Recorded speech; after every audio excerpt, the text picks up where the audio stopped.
Hello, Glenn. Welcome. Hello, Sonny. Good to see you again. Great to see you. And hi, everybody that's listening and watching. Today, I have someone who I genuinely consider one of the best voices and faces in the wellness world. His name is Glenn Harrold. The reason I say he is one of the best because the numbers really back that up and tell the story. Glenn has spent 28 years as one of the world's most sought after hypnotherapists. He's worked with thousands and thousands of people, including many of them celebrities who've just given him shout outs. One of the guys from Backstreet Boys, have you heard of them? Lindsay Lohan, have you heard of her? Many celebrities and many more. And he's helped the celebrities and us normal folk to rewire our minds and transform our lives. His hypnosis and meditation recordings have not only sold over 10 million copies with like CDs and tapes, but now in the streaming world, he's had over 50 million streams. And what's crazy is just 12 million of those 50 million are inside timer only, which is quite amazing, and across the world. He has also written 8 books. His newest, you can get it right now. I highly recommend it. I've been reading it myself. It's called Awaken and Ascend. It's the story of a punk rocker and a self-described juvenile delinquent who became one of the most respected voices in consciousness and healing. So I'm so excited. And finally, this intro is so long because Glenn has accomplished a lot. His main app now, Ultimate Hypnosis and Meditation, it has a thriving community of 17,000 members. And of course, Glenn is one of our partners at Breakthrough. And now he lives his life in Algarve, Portugal, where I had the pleasure to visit again this year. So I'm excited to get into Glenn's history and career. Glenn, welcome to the show. Thank you, Sonny. That was a brilliant intro. And yeah, and it was lovely. You know, the last time you were here not so long ago and we were hanging out, and we always have such a great time. And yeah, it's just, and great, always great speaking to you. So I'm looking forward to this. So maybe speaking of that, let's start there. Let's start with the family life. How did hypnotherapy find you? So you were just saying that you became a hypnotherapist when Lee was around 6. Yeah. Now he's late 30s. Yeah. Tell us a story of how it found you, how you found it. So the backstory is that in my younger youth, I was a little terror. I was hanging out on the streets with gangs and getting into lots of trouble. But my one salvation is that I learned to play the bass guitar. And it was the time of the Sex Pistols and the Clash. The punk scene was happening. And that music really spoke to me, this angry anti-establishment music. It lit me up. Learned to play the bass guitar.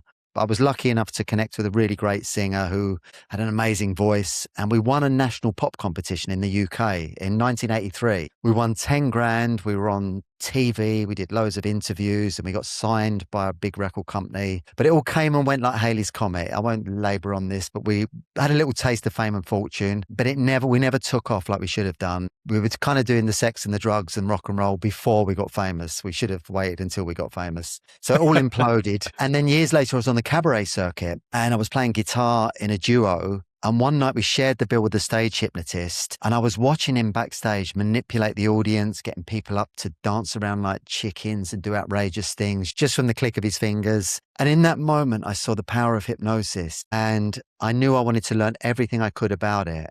But I didn't want to do the entertainment thing. I wanted to learn hypnosis to use for healing, because I needed a lot of that at the time because of my kind of troubled, traumatic youth. And that was it. And I signed up for a 2-year diploma with the British School of Clinical Hypnosis, and I absolutely loved it. I was able to heal a lot of my childhood trauma, and for the first time in my life, become a little bit more abundant, little baby steps at first. And I realized this was like a superpower. I learned these techniques and I realized I could use them to transform my life and create a more abundant, happy life and break out of the addictions and trauma that held me back. And I've been on that path ever since, 30 odd years now. And I've loved every step of it. So yeah, and it's led me to here. Yeah, no doubt. And led you to millions of people yeah, being in their ear and changing their lives. Yeah. So are you saying that you can also do hypnosis on yourself? Yeah, that was the first thing that I learned. So when I did my diploma at the hypnotherapy college, one of the first things they teach you is self-hypnosis. So you literally learn how to put yourself into an altered state of consciousness and program your unconscious mind with positive suggestions and imagery. And for me, this was a revelation. before I got to that point, I knew about the power of the mind just through my own intuition. I knew that if you focused on something in a positive way, then good things could happen potentially. But I didn't, this was kind of explained to me in a more sort of almost scientific way that I really resonated with. And I realized then that I could use self-hypnosis to clear a lot of, failure programming that came from my childhood. Because, throughout my childhood, I was kicked out of school when I was 15 and I really struggled. I just didn't fit into the system. So I naturally rebelled and my home life was very violent and destructive. So I had a lot of negative programming and a lot of negative beliefs about myself. Even when I was in the band and I won that competition and we were really hot for a little while. I had no belief that it was down to me. I put it all down to the singer. It was not, it was down to him that we'd won it. And, when I look back now, that was ridiculous, but that was my belief because my self-esteem was so low because I had that program running from my childhood. So self-hypnosis allowed me to break out of this kind of mindset and change it and feel more positive and confident in situations. And even going back to that time, if ever we did an interview when I was in the band, I wouldn't say a word. I'd let the other boys speak and I would just say hello and goodbye. And they take the mickey out of me because I couldn't speak on the microphone. And it's only now that I can do it comfortably because I've done a lot of work on this, feeling expressing myself and that kind of thing. And that was self-hypnosis that gave me all that. Wow, totally evolving. To imagine a guy who has 50 million streams to be like, hey, I wasn't comfortable on the mic. That's quite phenomenal. Yeah, well, it's only a few years ago I remembered that. I remember back to that time and how tongue-tied I was. There's even there's a little clip on YouTube actually of me in 1983 a TV interview after we won this competition. And I just can't kind of mumble a few words and, speak really and it was a golden opportunity. British TV and, lots of people used to watch TV back then. And I just mumble and, it didn't help that we'd smoked a couple of doobies before we went on. So I was a bit out of it as well.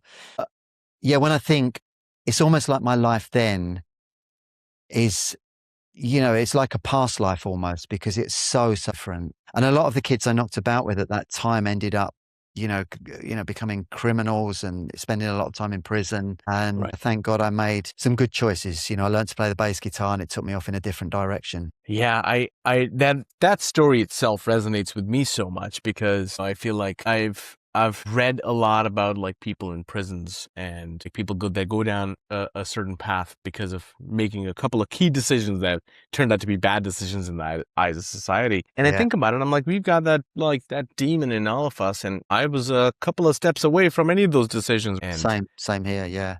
And it totally changed things. But I empathize for those people as well. And what a blessing. And now you've been able to turn and put it on other people's.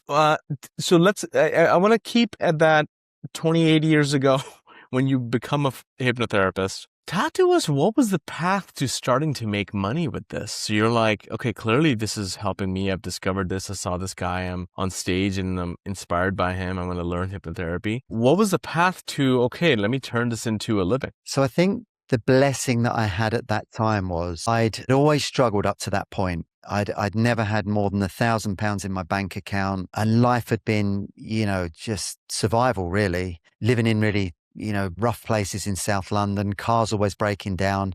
I drove a mini cab for about 4 or 5 years around the West End of London at night, which was actually a great precursor to becoming a hypnotherapist because I'd have conversations. People would get in the car and sometimes very famous people would get in the car and I'd have these profound conversations. They'd open up to me at times. And it was almost like therapy sessions before I became a therapist. And one night I picked up this guy called Lionel Jeffries, who was a very famous English actor. He was in the film Chitty Bang.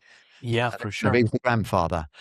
And he got in and I always remembered this particular affair because I got chatting to him, got into a deep conversation. And he said to me, he said, look, son, he said, you could do so much more with your life. He saw something in me and he gave me so much encouragement in that question. I thought if he sees something in me, and it just gave me a boost. And I kept meeting the right people at the right time that were pointing me in a direction. And it was one of those things that, sometimes you get signs in your life, especially if you're experiencing a lot of adversity and you're struggling, I believe you get guidance and there's certain signposts. And I was getting it then. And then, eventually I, saw the stage hypnotist and it took me off in that direction. So when I got to that point, I was so, the desire to transform my life was so strong. I had that fire in my belly and I worked really hard as a hypnotherapist. I read every book I could on the subject. I studied hard. I would do home visits then. I'd put little cards into shop windows and do home visits. And slowly but surely, I got better and better at it, to the point where a couple of years after that, I would see like 30 clients a week. I had a waiting list and I'd seen, a couple of thousand clients. And then I had the bright idea to start recording the sessions. And it was all this organic process that led me to making hypnosis recordings that ended up selling multiple millions. So because I'd been a musician, I always kept a little reel-to-reel set up in my home. And the first recordings, I recorded these hypnosis sessions onto this reel-to-reel, duplicated them onto cassettes, took them around to a few local shops. They sold in these shops. And I suddenly realized if they're selling in these shops and, I was getting good feedback as well. People were saying this helping me sleep or lose weight. I thought, if this is happening in this local area, this could happen all over the country, all over the world. So suddenly I had this light bulb moment. I've got to really focus on this. And that was where it all started and very quickly took off. And I remember at that time, I went to the bank and I borrowed £1,000 to get some nice display units. And so I got these display units, got them into Waterstones, WH Smith's, the big stores in the UK, started making really big sales. Within a year, I'd sold 1 million and I had 5 people working for me in about, a year's time. Marie said to me one day, she said, "What's this £36 that's coming out of the bank account each month?" I said, "Oh, that's the grand I borrowed off Barclays Bank to get the display stands." So it's wow, still paying that off 28 years later. Well, no, it was about 4 years afterwards because it was a 4-year loan. But by then, I had 5 people working for me and, it was 1 million. Oh, I see. When she started, right. Yeah. So it all happened very quickly. But I was also doing a lot of work on, clearing failure programs and visualizing these recordings, going out and connecting with people who needed them. I did a lot of work on that. So on a metaphysical level, the energy was congruent with the actions I was taking.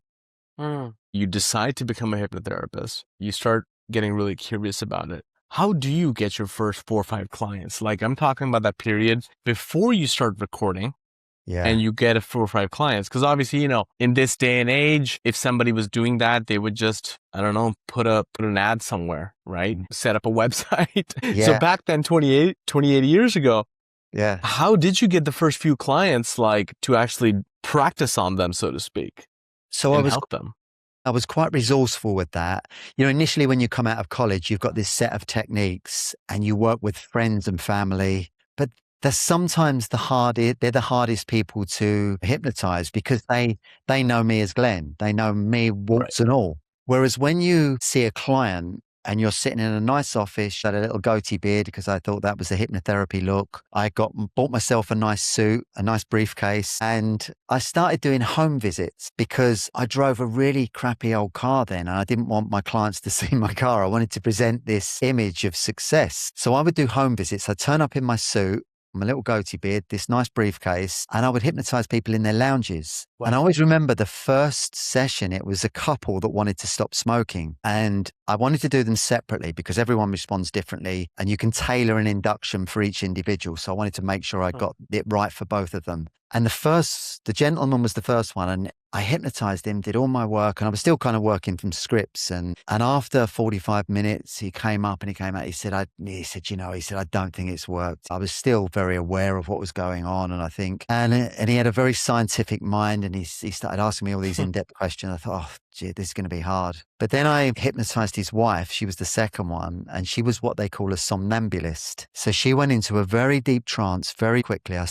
Did a brief induction and she was the kind of client that stage hypnotists look for because they know a certain percentage of the audience are somnambulists and they will respond to suggestions very quickly. So anyway, I hypnotized her, went through the script, and at the end of it, she came up and she was like, that was wonderful. I felt so present. I was in this, that I'm never going to smoke again. And it was like the contrast was night and day. And that taught me a lot about the different clients you're going to, work with.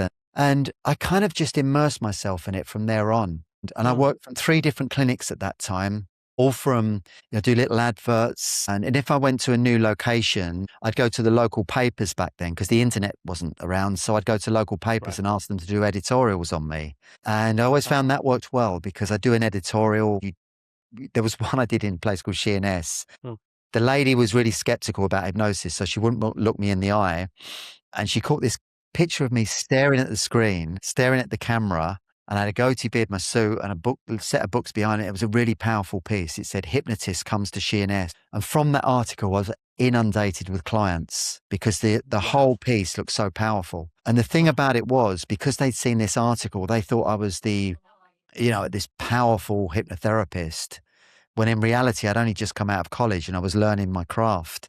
But it set up every session because they were primed to kind of surrender to the process and go with it because they thought this guy knows what he's doing. Whereas I was still working from scripts. But it taught me a lot. It taught me a lot. So it was actually obvious that couple that learned that was like trying to quit smoking. How did they find you? Because that was before the adverts and before the editorial, right? Yeah. So I'd put cards, hypnotherapist. Yeah. Working in this local area, weight loss, smoking, relaxation, sleep. If you've got any of these issues, contact me. I have my phone number and I put them into local stores, local shops. Do you remember what you charged at that time for a home visit? £35. Gosh. And even then, I thought, wow, that seems like a lot of money for someone to pay. A lot of therapists struggle with that when they start, charging a fair rate because, you're new to it and you have to learn that what you've learned, the skills you've got come with a good value. What happens in a hypnotherapy session? Talk us through it. For someone who doesn't know anything about a hypnotherapist, I'm sure 28 years ago, this was like, what the F is hypnotherapy, bro? And I'm sure people even today, you probably run into a lot of people that are doubtful or, like that gentleman. Yeah.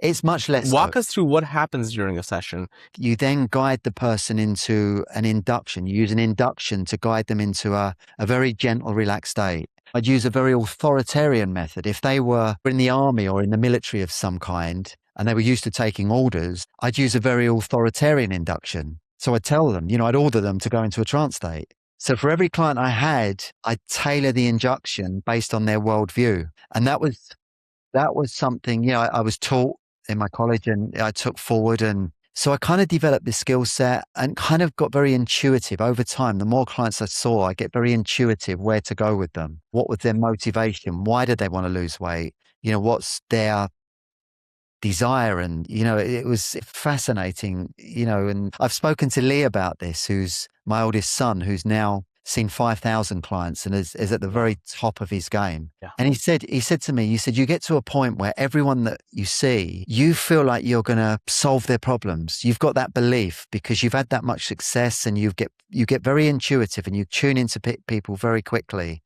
And I remembered that when I was working, you get this confidence, this aura that you know what to do and you believe in hypnotherapy so much and the techniques, you believe in them so much, you know how powerful they are. So you get this aura where you just, and it rubs off on the client. The clients feel that and they surrender, they let go. They think this guy knows what he's doing. I'm going to trust him and go with it. And so that was kind of, a lot of the secret of it that comes with experience. Once you've seen a certain amount of clients, you get into this zone, this belief, and it's amazing. What's one of the most or more dramatic transformations you've witnessed in a client? I'm sure you've had so many. Yeah, I've had some amazing ones. So one of them from that time comes back to me where I'd seen this lady hypnotized. I can't remember what for. It was a phobia of some kind. Been a great success. She'd gone away really happy. She said, "Do you think you could help my daughter? She's 15. She's really rebellious. She's on the verge of getting kicked out of school, but she was a bright kid and she didn't." I said, "Look, bring her along and I'll see what I can do." And I remember that this kid came in smoking, 15 years of age. First thing she said, "I've just got my belly button pierced." And she showed me a piercing in her belly button. I thought, this is going to be a challenge. But because, I kind of drew upon my delinquent youth and my experiences to build rapport with her. So that I was able to do that in that first session, just to build a bit of trust. Because she didn't trust that old. She'd had bad, negative experience, didn't like her teachers, disconnected from her mum, came in. But I was able to connect with her, build that rapport and trust with her. And I worked with her on 3 or 4 sessions, I think it was, and turned it around, focused her, because she had a lot of energy, like I did, like you did probably when you were young, a lot of energy. We just channeled it in the wrong way. And she was doing that. So I got to focus on what she wanted. At 15, it's all ahead of you. The world's an amazing place at 15, but you have to see it through those eyes. So I got her to reframe everything, to visualize it, to focus on her exams that were coming up. And she, by the 4th session, she was positive. I could tell she had this positive energy, and she went away. And it was about 2 or 3 months later, she phoned me up in floods of tears because she'd just passed all of her exams and got 11 straight A pluses. And she was the top girl in the whole school. And Wow.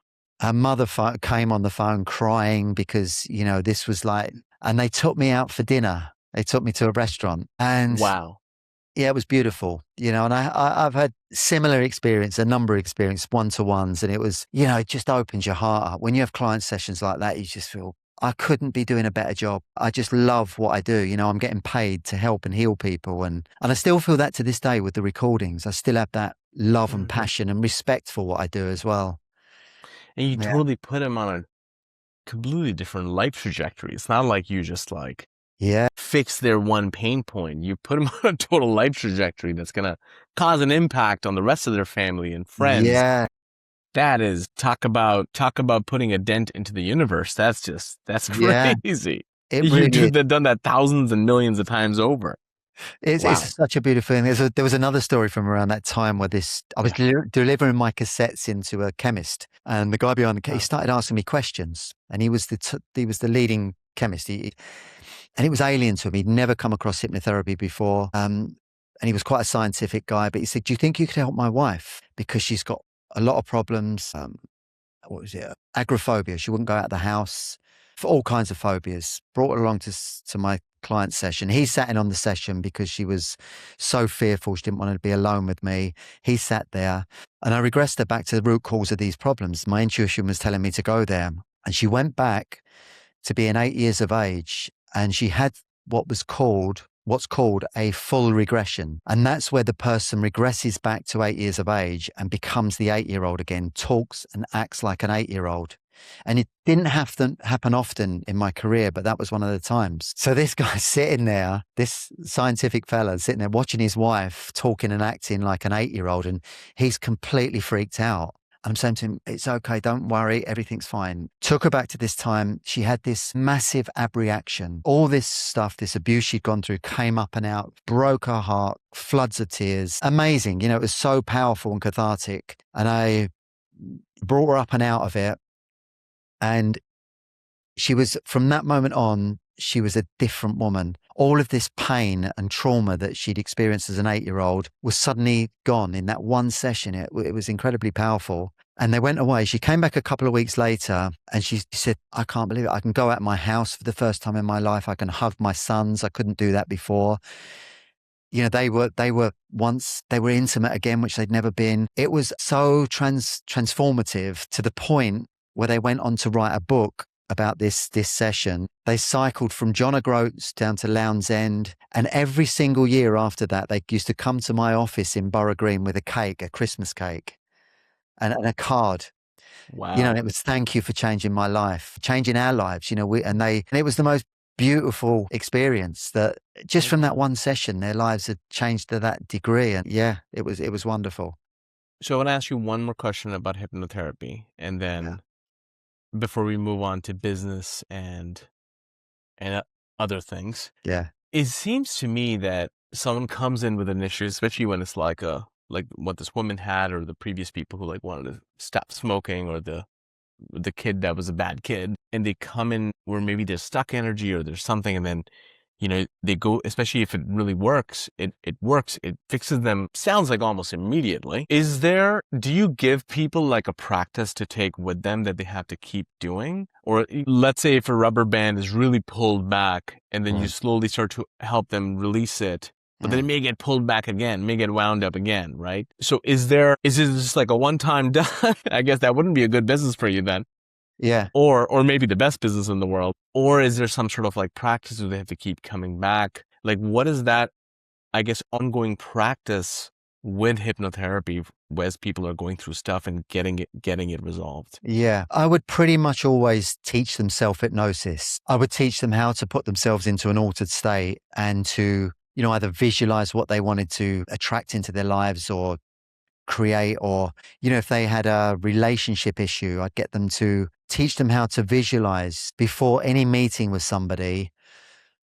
If you visualize the meeting in a really positive way and you visualize yourself speaking clearly and confidently, the mind doesn't distinguish between what's real and what's imagined. So when you do this, you prime yourself when you're in that situation for real. And the mind believes you've been in that situation a number of times and it draws upon those positive experiences.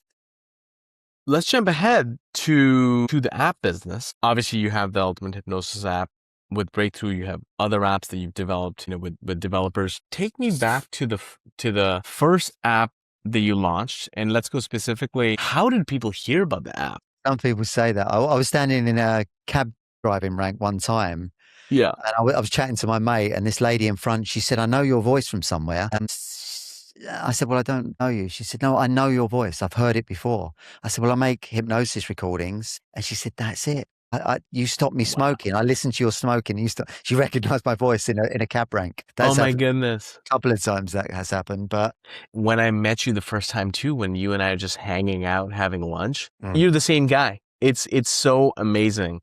You're the total same guy. This is like, there's just one Glenn that's on the recordings, that's there in person, that's there at home. So that's a huge compliment. Yeah, well, thank you, mate. Yeah, it's kind of, I think you've got to do what you do from an authentic place. I think people pick up on that. But the first recordings I made, so when I started, I was working above a chemist. I had a room above a chemist in Kent.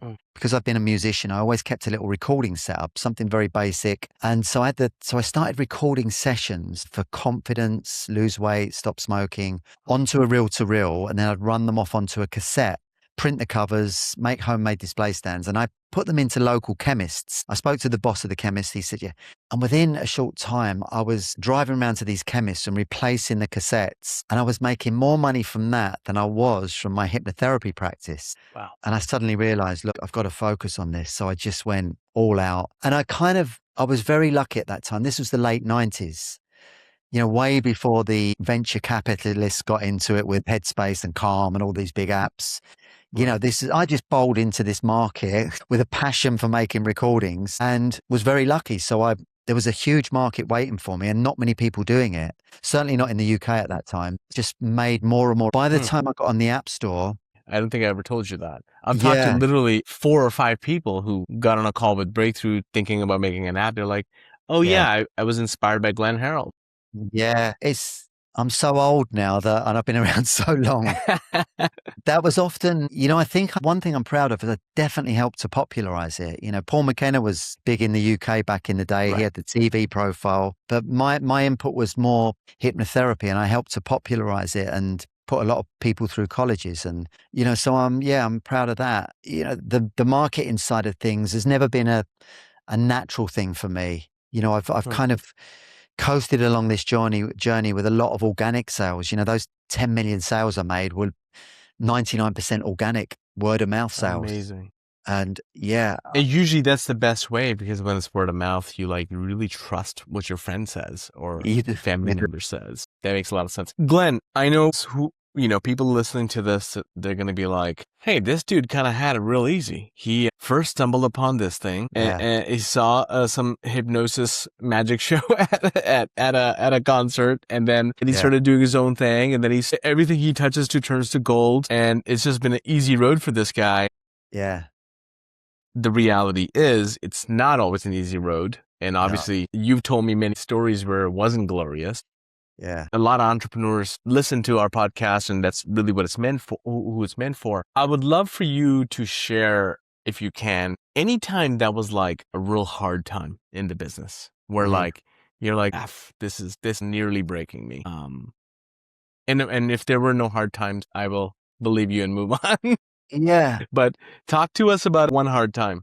Yeah. I mean, as soon as you talk about hard times, I look back at my younger life. And I was the Mm, kid. I was literally at 12 years of age sleeping on the streets in the UK in the freezing weather. gosh. Many times, you know, it happened a lot of times. Wow. I slept on a gypsy site for a couple of weeks one time. Hard times when I was a kid, really hard times, Mm, violent, you know, a lot of violence in my younger life. And so when I became a hypnotherapist, I craved this new life so much. And I look back now, it's like I said earlier, you know, my life is night and day, you know, that old me. And that once I discovered I could change my life through unconscious programming, that was it, you know, that was it. And it took me off in a different direction. So any kind of setback I've had in business has never felt big.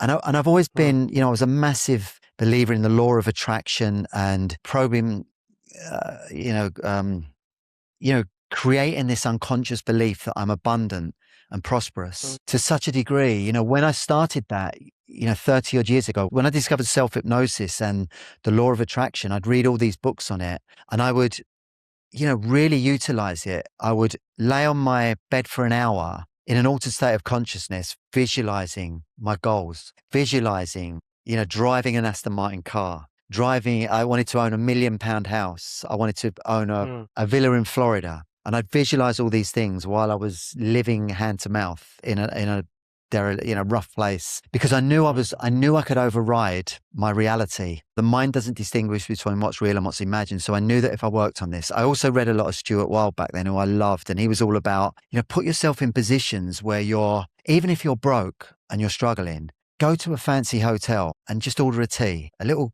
cheeky green tea around all these mm, posh rich people. And it mm, rubs off. The energy of it rubs off. And he mm, used to talk about these things in the book. So I'd do that. I'd go to auction houses where I was the most broke person in the room. And I'd imagine that when the hammer went down, I'd imagine I just bought the house. I took it to that level. I mm. took it to that level. And every single day, I'd, you know, meditate on this abundance. And within 10 years of doing that, I did have the Aston Martin. I did have the £1 million house. I did have the villa in Florida. And I had no marketing skills, no knowledge of business. I winged it.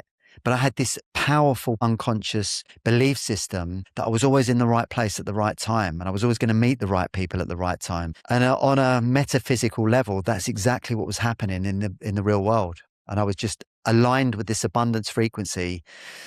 And that was it. And Mm. so when it came to business, you know, and things did take off pretty quickly, I did have setbacks. You know, there was one that's quite comical where I would duplicate my cassettes and they'd go to the duplicating house and they had big spools where they'd run off your titles 500 at a time. And then they cut the spool and the next author would come on and they'd run off his tracks or hers. Mm. And so my recordings came back one day, 500, Deep Sleep, Glenn Harrold, went out into all the Waterstone stores, happy days. About a month later, Waterstones rang me up and they said, "What's this abusive recording you've put in our store?"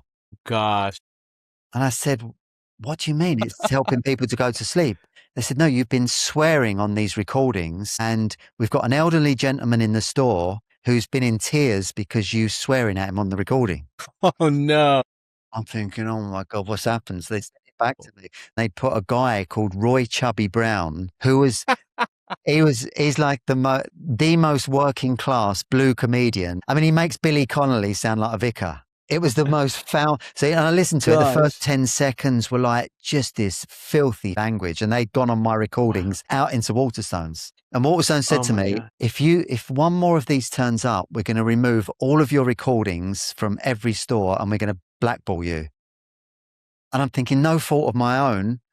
Yeah. So I went out and retrieved every recording I could and phoned Yeah. this company up. I gave them a load of my Roy Chubby Brown abuse. This company had duplicated them Right. because my career was hanging on a thread. You know, I could have been Right. over at that point. I And mean that is a potential major setback and damaging to your brand, and it's gone oh, out there damaging to the partner relationships. Yeah, everything. so how do you recover from that?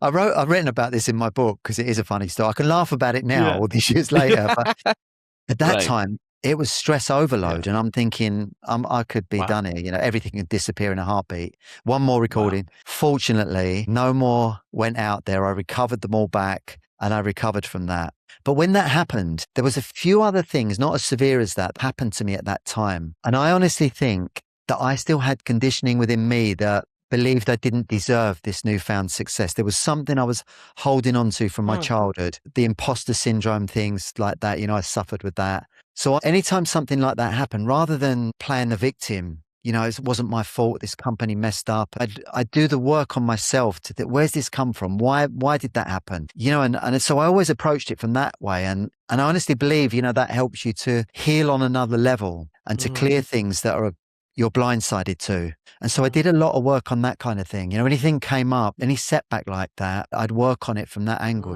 What do I need to change? Rather than blaming external circumstances. Speaking of that, would love just a couple more and then we'll end here. Appreciate you giving us so much time, Glenn. Oh, anytime, mate. Yeah, happy to. Techniques. Did you learn these techniques from a book, or you kind of like yourself just like one day it's just realize that this is what you should be doing? Do the same. It's a very similar practice, and I've learned about it from the power of autosuggestion in the book Think and Grow Rich, which obviously a lot of people swear by it. A lot of people are like, I'm not sure about this book, but I swear by it. I love that book, and I think I started reading it recently, actually. Oh yeah, and it's a really old book. It's old quite book. old-fashioned, but the message in it is so powerful, and it's the truth. It's a fundamental truth. It's manifestation, isn't it? And transforming from the inside out. And why do you think that worked? Why do you think saying I wanna lose 30 pounds? Let's just say I'm making it up, right? I want to lose 30 pounds. I write it down on a little Post-it and I put it. And I keep repeating it to myself every day. I achieve that weight. I am that weight. And you'd visualize yourself. Yeah, I've got a weight loss recording where people visualize their ideal target weight. So they set a target weight in their mind. Yeah. They visualize that achieving that target weight, and they imagine they're in an outfit that is, congruent with that target weight. They run their hands down their figure. They feel, all of that. Yeah. Yeah. It's work. And I think there is research now that this visualization, they've proven it in athletes. Yeah. For example, they'll get an athlete, basketball player who would visualize putting it in a basket, right? And they get another one. They don't visualize it at all. And the person that visualized it performed like 4 or 5 times better. So it's proven that this does work. But my question to you is, repeating it like you've achieved it, feeling it like you've achieved it, why does that work? We're energetic beings. And even though we don't always feel that because we're often in our left brain, our monkey mind, we are energetic beings. And, it's been proven in quantum physics that when we visualize atoms and molecules, they react because of the projection that we put towards those atoms and molecules. That's been proven scientifically. And there's that great study that Dr. Emoto did, the Japanese scientist, where he got a group of people to repeat positive affirmations to a Petri dish of, was it frozen water? That was it. And they repeat these positive affirmations and also projections of love from their heart. That's another important part of it. So when you're doing your affirmations and your goal setting, especially for men often get disconnected from their heart because there's so much in their mind. And I found this when I saw clients one-to-one. You get guys to try and feel and they didn't know how to feel because they disconnected from their heart energy. And that's another, part of our superpower is using your heart energy and the vibration of love. Love is the most powerful force in the universe. And just by plugging into that, the way I'd get people to do that is think of somebody you love. For guys, it would always be their kids. Think of your kids. I literally just thought of my kid right now. Yeah. Exactly. You never love anyone like your kids. And it just opens your heart as soon as you think of them. 100%. So plug into that. Feel that energy. Feel your heart opening. And use that energy, that love that's in your heart to supercharge, to infuse your goals and your visualizations. That's a really powerful part of it. There's even scientific studies that's discovered that the heart actually has its own intelligence separate from the brain. And, so that's another part of it. And so when you're doing this work in an unconscious state, you're utilizing, this dormant creativity you've got in your unconscious mind and your heart energy, and you're infusing your goals with this superpower that, just takes things to another level and makes it so much deeper. And going back to that study, the Dr. Emoto study, that when he had another group of people that projected, hate speeches, they did hate talk to the other petri dish with the eye structure. And they found after a period of time that under a microscope, the molecular structure of the positive Petri dish was beautiful, geometric crystalline shapes. And the other dish was, under a microscope, it was really ugly, distorted shapes. And so that was an experiment that just came from two energetic forces, one positive, one negative. I've got an experiment like that where you can do it to plants. You can do the same thing to plants. And I'm going to do it with my kids soon. Because that's I would love to hear more about that once you do it.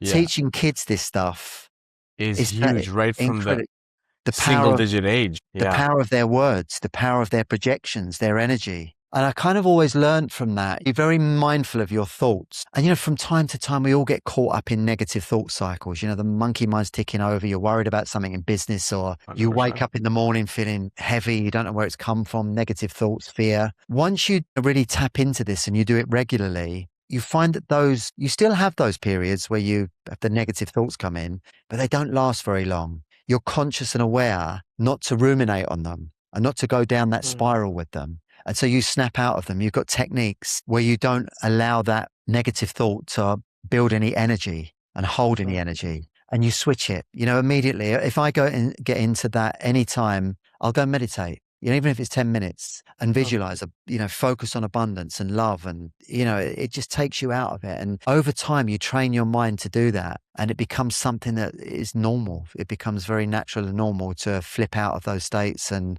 create a more positive thought process. Anytime a negative thought or a fear comes along, sometimes you've got to look at where it's coming from. If it's a repetitive thought or fear, something that's coming up again and again, there may be a deeper issue. There may be a trauma, an unresolved trauma that you need to work on. And sometimes you can work on that with self-hypnosis. Sometimes you need to work with a therapist. And I did a lot of that work when I became a hypnotherapist. I worked with a lot of other different therapists. I'd often swap sessions. I love swapping sessions with other therapists. Cool. And so, that's the thing. You've kind of got to be your own therapist as you go along and look at things that come up. And is this a deeper wound? Is this a deep trauma that I need more help with? Or is it something I can work on myself and change?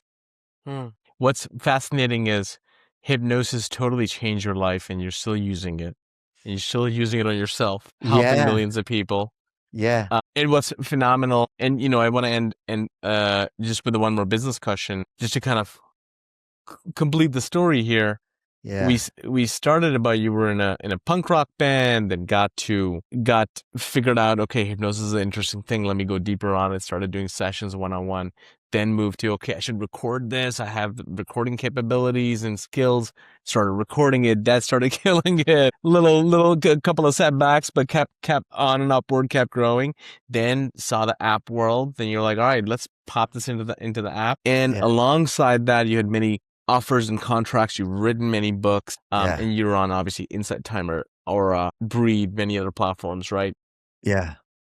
Just curious for people listening. It's so fascinating. You made this hypnosis part of your living, and you don't do one-on-ones anymore. So one's just curious to know, like, what are all your streams of revenue? So app being one of them, of course. Yeah. And of course, Insight Timer. I know those are the two streams of revenue you have. Yeah. What are the other streams of revenue that you have that are related to the hypnosis? So Spotify is a big one. I forgot Spotify. Some months I'm getting over 100,000 streams in a month on Spotify. Do you know what, Sonny? I don't know how it happened. It's because I did no marketing there. I got with a good distributor 10 years ago. And I had my recordings on Spotify originally, but they weren't doing very well. Then I got with this distributor who guided me. So if any of you guys want to get on Spotify, don't upload a 30-minute meditation track. What you've got to do, you have to splice them into 3-minute tracks, because you get paid the same amount for a 3-minute track as you do a 30-minute track. So once I got with this distributor, they spliced them up. And suddenly the revenue took off. We obviously got into the algorithms and got onto big playlists. And I'm doing millions of streams a year on Spotify with zero advertising. And so, I've been super lucky. And all the other digital streaming platforms like Tidal and that, we're doing well on a lot of those. But again, that was just right place at right time, getting lucky, meeting the right distributor. Like when I met you, it was the right place at the right time. And I want to go back And this is kind of like a two questions really combined into one. Yeah. You're how amazing to see that your life's work that you did. Now your oldest son is doing that. Of course, he's on his own path as well. He's a killing machine as a jujitsu practitioner, but he's also an amazing hypnotherapist. And you guys have these high level conversations about hypnotherapy. You guys had when I was there as well. It's like, it's so amazing. Yeah. And I'm sure you give your sons lessons and things like that. And maybe if you look back at your old self when you were just starting your business, one thing maybe you wish you knew 30 years ago that you've known now after all this wisdom, or what do you pass on to your sons? I mean, there's so many things I wish I knew. I know, hard to summarize in like one question in 1 minute. I know. What comes to mind? It doesn't have to be the best thing. Just what's one thing? Yeah, I wasn't, that kid that it was all conditioning. It was all negative programming. It wasn't me. I wasn't that bad kid. I wasn't stupid. I believed I was stupid when I was younger. And even at school, my nickname was Prospects because it was considered that I had none. But that was forever. The lack of. I had a very low self-esteem, extremely low. Like I said, when I was interviewed in the band, because I thought I was stupid and useless. And so I wish I knew then that I wasn't. I wish I knew then that I had this potential. I really would love to go back to my younger self and say, look, kid, you've got so much potential. You can do it. You can. And, it's something I love doing with young kids now, my boys and, any extended family. They sometimes say, could you speak to my nephew and that kind of thing. And I love doing it. I love helping kids because you don't know at that age, life is all new. You're early on the path and you're trying to figure it all out. And there's a lot of confusion when you're younger. So it's nice to be able to pass those things on to younger people and help them in whatever way. But yeah, I'd love to have been able to have a conversation with my kid. But I've got a recording actually in Ultimate Hypnosis. I've got a recording for healing your inner child. Yeah. And it's a really powerful recording. Not widely used in the app, but it's one of those very therapeutic recordings where you can go back to visit your younger self. And I think I set it up so you sit on a bench with your younger self at whatever age and you communicate with that part of you and you give it all the love and the reassurance, give it to your younger self. And it's just a really nurturing, loving recording. And I've had some wonderful feedback on that. I had this guy in South America, this dude who's on Instagram, really cool, good-looking guy, actor in South America, quite well known. He said to me, I listened to that recording and he said, I cried buckets of tears. Wow. It took me back to my younger self and the troubles he'd had with his mom. And he was able to really complete this sort of cycle, to clear the trauma and forgive his mom. And, it was just a beautiful message. So yeah, a lot of these experiences I've had, certain recordings like that, I've just infused them with this, because I know what I would have needed. And I love the opportunity to be able to make recordings like this that can potentially be so transformative. I wake up every day with a feeling of gratitude for that. I think a lot of our leaders and just people everywhere should listen to that recording because, I do think a lot of the things we do in this world, we're just acting out from those deep old wounds. And I'm definitely going to check out that recording. So thank you for... Yeah. That's a really good point. Really good point, Sonny. It's a really good point. All the experience I've had in hypnotherapy and healing, it's never more clear to me now that we are so often running on that old programming, the old wounds and hurts. Yeah, there's still the blueprint that's often out of your conscious awareness. What happens when you experience a trauma as an infant or a young child? This means so much because, I have a 16-month-old baby and it's like all the stuff that she's experiencing now, even for the next 2-3 years. When she's 35, is she going to remember any of this? Most likely not, because I don't remember when I was 2 years old. You know? But I think the body keeps a score, the emotions there. So it's all stored away. It's all in our unconscious mind. Everything you've ever experienced in your life is in your unconscious mind. Happens and it triggers a memory from your infancy or your childhood. And it's the association with that, it's the two things that come back and up and out. And yes, sometimes you can have an emotion with it. People are trapped in their prisons, in the prison of their unconscious programming. And what's beautiful, absolutely beautiful about your life mission, which you've been doing, is you're literally releasing these prisoners, from their own minds and from their own subconscious minds. So I did it On for the me. behalf of the world, do it for yourself. Yeah. And so on the behalf of the whole world, Glenn, we just want to thank you for all the Bless work you, you man. do. Bless you. And thank you for doing this with me. This was, I feel like we Anytime. could talk for hours more, We and could. maybe we'll do another. Maybe you can give a shout out of how people can get in contact with you if they want to. Obviously, I'll mention Ultimate Hypnosis. Type in Ultimate Hypnosis on the App Store. Yeah. Also, glennharrold.com. If you Yeah. can obviously Google Glenn, he's very well known. And Yeah. finally, I'm reading his book, Awaken and Ascend. Highly Yeah. recommend it. It's a great read, very, very entertaining as well. Super Thank you. easy, smooth flowing, and a lot of Yeah. depth in it as well. Just how can people get in touch with you or get in touch with your work? So yeah, my main website, glennharrold.com. I'm on all social media, Instagram, Facebook, even on TikTok. I even set up a TikTok account. Right. I never use the app, but I just stuck something up there. So all Yeah. social media. Yeah. Yeah. So thank you, Awesome. Sonny. It's been my pleasure. Hey, it's a pleasure is all mine. Thank you everybody for listening, and we'll see you on the next Breakthrough podcast episode. All right, take care. Bye.